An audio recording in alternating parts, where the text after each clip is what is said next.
Bonjour pour cette vidéo aujourd'hui. Alors je change un petit peu le format. Là je suis en début d'étape. Je viens de rejoindre le canal du Midi et je vous fais profiter un petit peu de ce que le vélo et moi-même vivons. Donc là on a quitté Carcassonne à peu près à 7 h, mais je me suis un petit peu perdu pour retrouver le canal. J'étais de l'autre côté. Et donc le sujet d'aujourd'hui, c'est suite à un commentaire que j'ai eu d'un ami coach qui était pour moi très intéressant. Donc je leur remercie de m'avoir laissé ce commentaire en dessous d'un post où en fait il me demandait quelle était l'intention du voyage.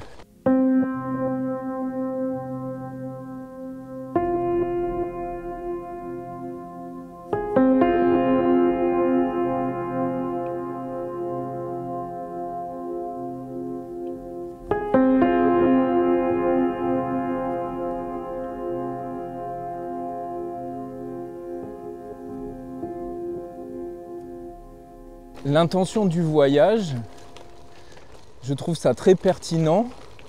Dans le monde de l'accompagnement, du coaching, on va souvent parler justement d'intention.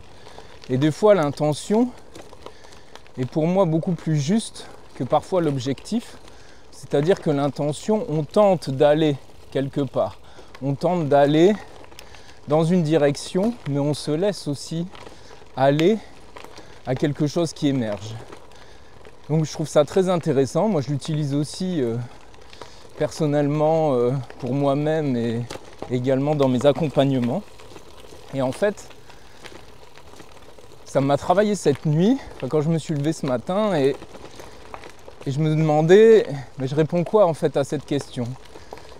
Et je me suis rendu compte qu'il n'y avait pas réellement d'intention dans ce pèlerinage à Compostelle. C'est-à-dire que pas au départ en tout cas. Ce qui est pour moi intéressant, c'est qu'en fait on est souvent dans des objectifs, dans des intentions, dans des réalités où en fait on part de nous-mêmes. Et l'idée de l'intention vient pour moi de l'esprit cognitif, de se dire tiens, souvent je vais faire ça, dans quel but, dans quelle intention, dans quel objectif. Et en fait, on oublie souvent, et ça a été mon cas là pour Compostelle, où en fait, il y a vraiment cette idée de l'appel. L'appel, c'est quelque chose qui vient, qui nous prend à un certain moment. Ça peut être un rêve, ça peut être un sentiment, ça peut être une pensée, où d'un coup, il y a quelque chose pour moi vraiment qui émerge. Et je pense que l'appel profond, de répondre à quelque chose, un chemin, un cheminement, eh bien, il n'y a pas, je pense, à ce moment-là, vraiment d'intention. C'est-à-dire qu'on est pris par quelque chose. Et en fait, souvent, on ne conscientise pas pourquoi c'est là, pourquoi c'est ici, pourquoi on sent que par exemple, je dois faire chemin, ou c'est un rêve, c'est une vision. Et en fait, souvent, avec le temps, c'est quelque chose qui va revenir régulièrement. C'est quelque chose qui va revenir régulièrement et qui va être, je dirais, un petit peu dans nos tripes. Et on ne peut pas vraiment s'en débarrasser. Donc, c'est comme ça que je me suis senti nourri à un moment de reprendre la route après un bon nombre d'années où j'ai pas fait ce type de périple, ce type de voyage. Et en fait, j'ai vraiment été appelé à faire Compostelle. Parce que justement, à un moment, j'avais une intention qui était de bouger. Et cette intention ne prenait pas d'effectuer un voyage. Et d'un coup, sans y penser, sans cette intention, eh bien, Compostelle a ressurgi à plusieurs reprises. Et à un moment, je suis retombé sur un carnet que j'ai pris avec moi d'ailleurs, il y a 10 ans. Le carnet sur la partie française, un guide qui était tout mouillé, qui était passé par un petit peu le temps. Et ça m'a remémoré complètement, en fait, ce guide que j'avais tenu dans ma poche de mon short il y a 10 ans. Et j'ai vraiment senti une nourriture, un appel.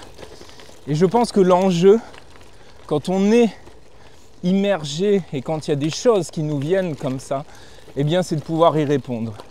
Et je pense que c'est à ce moment-là que, en répondant à un certain mouvement, un mouvement intérieur, un mouvement extérieur, eh bien, il y a la conscientisation derrière. Et je dirais, il peut y avoir l'intention dans son cheminement.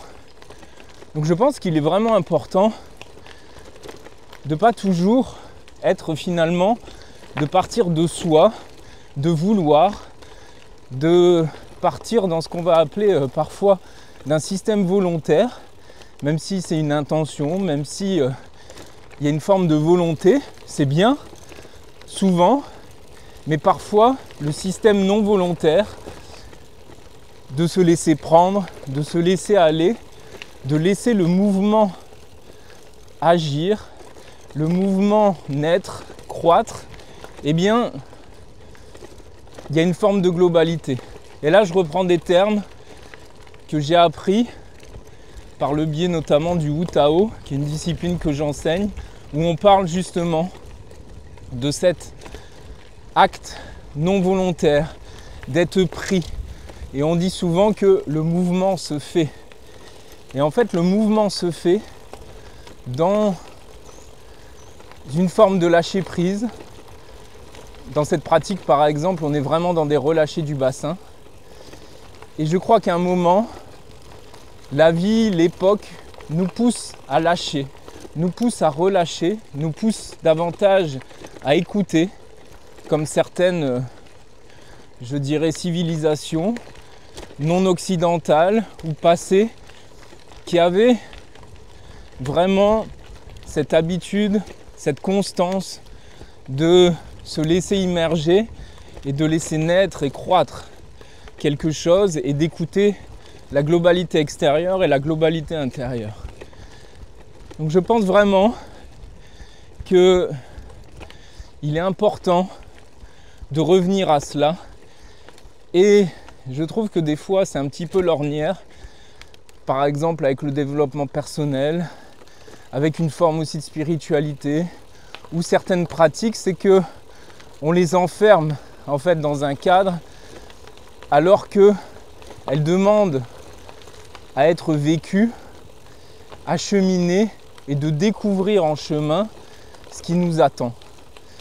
Et justement, ce n'est pas cette relation où je pose quelque chose, je suis focus, je pose une intention pour y répondre, mais je suis bien dans cette attitude, cette posture, cet état où je découvre en chemin et je me laisse être, conscientiser, et ensuite, je dirais, apprendre et évoluer.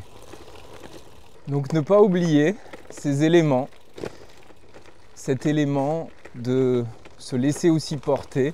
Et ça ne veut pas dire que le système volontaire et l'intention est du tout mauvaise, bien au contraire, mais je pense que la complémentarité est intéressante, et dans notre civilisation occidentale, je crois, eh bien, qu'il est temps aussi qu'on se laisse davantage immerger et être. Merci pour votre écoute, je vous dis à très vite.